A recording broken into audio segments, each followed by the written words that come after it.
আউযু বিল্লাহি মিনাশ শাইতানির রাজিম। আসসালামু আলাইকুম ওয়া রাহমাতুল্লাহ।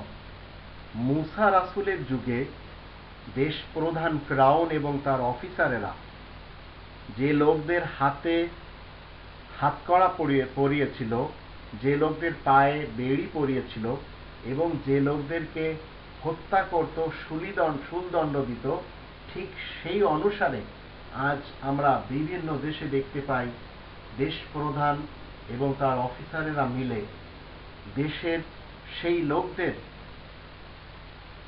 তারা গুলি করে, হত্যা করে, মেরে ফেলে দেয় এবং জেল দেয়, শুলিতে চড়ায়, যারা দেশ প্রধানের কর্মকাণ্ডকে পছন্দ করে না। আর এই একই ধারাবাহিকতায় আমাদের দেশেও চলছে। তো কোরআনে আমরা যদি 26 নম্বর সূরা আশ-শুআরা এর 44 থেকে 51 আয়াতগুলি দেখে নিই, তাহলে আমরা জানতে পারবো আল্লাহ বলেন, فألقوا حبالهم وعصيهم وقالوا بعزة فرعون إنا لنحن الغالبون فألقى موسى عصاه فإذا هي تلقف ما يأفكون فألقي السحرة ساجدين قالوا آمنا برب العالمين رب موسى وهارون قال آمنتم له قبل أن آذن لكم إنه لكبيركم الذي علمكم السحر فلسوف تعلمون لو قطعن أيديكم وأرجلكم من خلاف ولأصلبنكم أجمعين قالوا لا ضير إنا إلى ربنا منقلبون إنا نطمع أن يغفر لنا ربنا خطايانا أن كنا أول المؤمنين। আল্লাহ বলছেন, সুতরাং ওরা নিজেদের যত কলাকৌশল, জাদুকরেরা যত কলাকৌশল নিয়ে আসে মূসা রাসূলের সামনে, সেগুলি তারা নিক্ষেপ করে। আর তারা বলে, দেশ প্রধানের বরাত গুণে আমরা জয় হবই। যখন তারা আল্লাহ তাআলার নাম বাদ দিয়ে দেয়, তখন তারা কিভাবে জয় হবে? তারপরে মূসা তার সাহারা তাদের সামনে রাখে, যার উপরে মূসা ইসলাম নিয়েছিল, আর সঙ্গে সঙ্গে সেসব তাদের সব যে কলাকৌশলগুলি বরবাদ করে দেয়, গিলে ফেলে।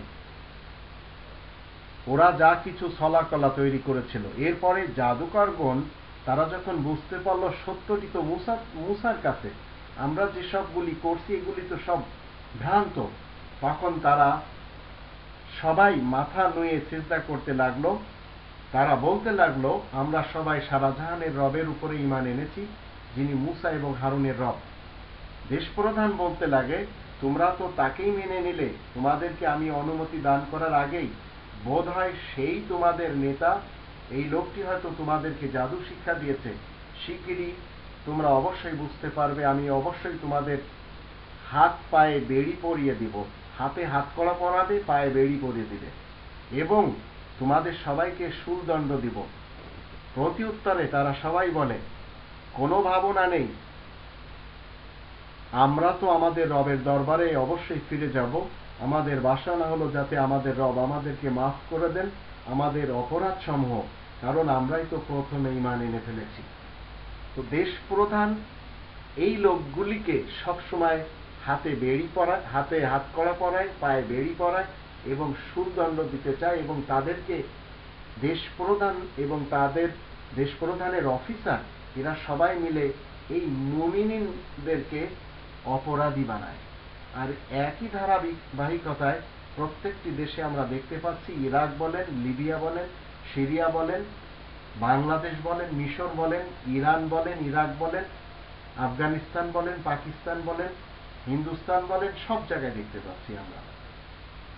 আপনি প্রকাশ্যভাবে ঈমানের দাওয়াত দিতে যাচ্ছেন, দেশ প্রধানের বিরুদ্ধে আপনি কথা বলছেন, আপনার আর রক্ষা নেই। আপনার স্থান ইয়া তো সেই কারাগারে, না হলে শুলদণ্ড আপনাকে দিয়ে দেবে, না হলে আপনার হাতে হাতকড়া পরাবে, পায়ে বেড়ি পরিয়ে রাখবে। তো শুরু দিন থেকেই কোরআনে এসব কথাগুলি আল্লাহ তাআলা লিপিবদ্ধ করে দিয়েছেন।